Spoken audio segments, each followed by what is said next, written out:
This recipe is available in Marathi as well as English. For English, see the description below the video to see the ingredients and procedure to follow. Thank you.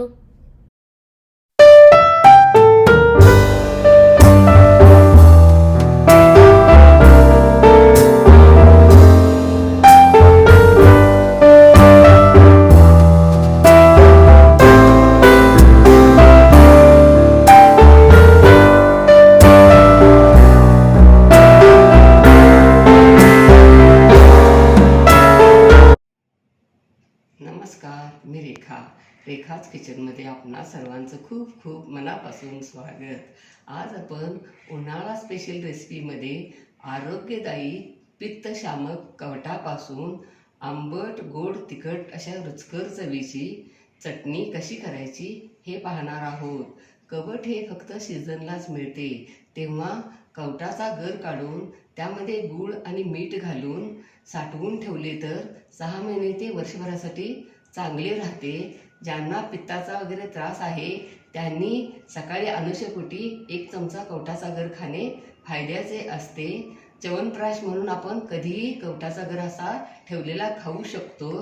ज्या ज्या सीझनला जी फळे मिळतात ते खाणे आपल्या आरोग्याच्या दृष्टीने फायद्याचे असते.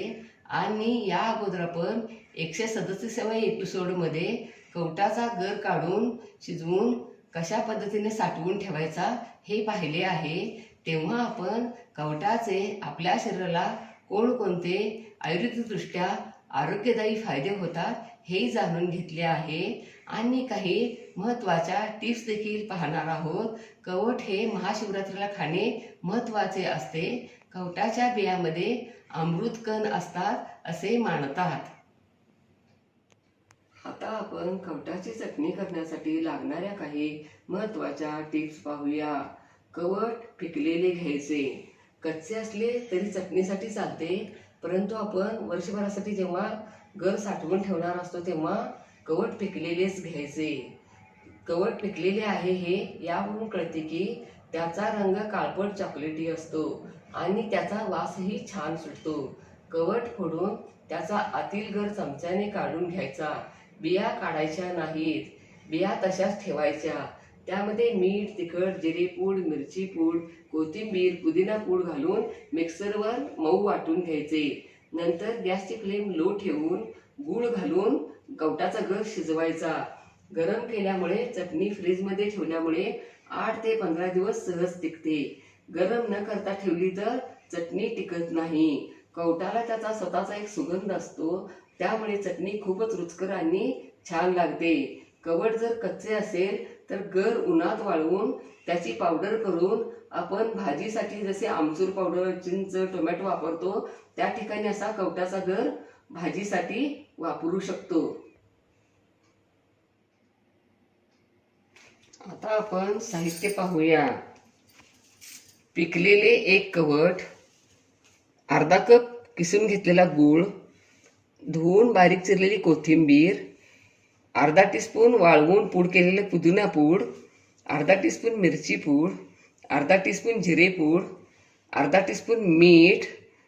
कवटाचा गर जर 1 वाटी असेल तर अर्धा कप गूळ घालायचा. पण तुम्हाला जसे आंबट गोड हवे असते त्या प्रमाणात गूळ घातला तरी चालतो. आणि तिखट जर चटणी आवडत असेल तर आणखीन थोडी मिरची पूड घातली तरी चालते. आता आपण कवट फोडून त्याचा आतील गर चमच्याने काढून घेऊया.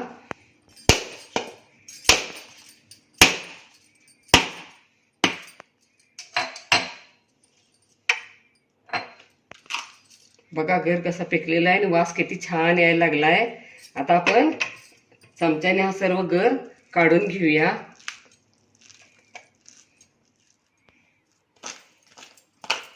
बघा असा कवटाचा गर काढून झाला.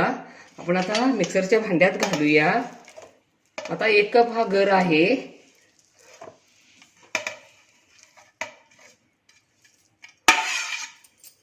यामध्ये मीठ, जिरेपूड, पुदिना पूड, मिरची पूड आणि थोडी कोथिंबीर आता घालूया आणि थोडी नंतर घालूया. आणि आता मिक्सरवरती आपण हे मऊ वाटून घेऊया. कवटाचा गर मिक्सरवरती वाटून झाला. हे बघा मी 6 महिन्यासाठी बघा गुळ घालून कशा पद्धतीनं कवटाचा गर साठवून ठेवला आहे. असा हवा बंद भरणीत साठवून ठेवला तर आपण हवं तेव्हा खाऊ शकतो. आणि आता आपण हा गर पॅनमध्ये काढूया.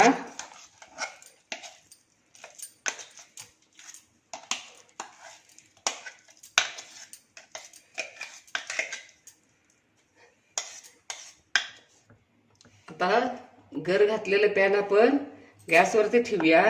गॅसची फ्लेम लो ठेवूया. यामध्ये गूळ घालूया आणि लो फ्लेमवरती आपण हे गर असा शिजवून घेऊया.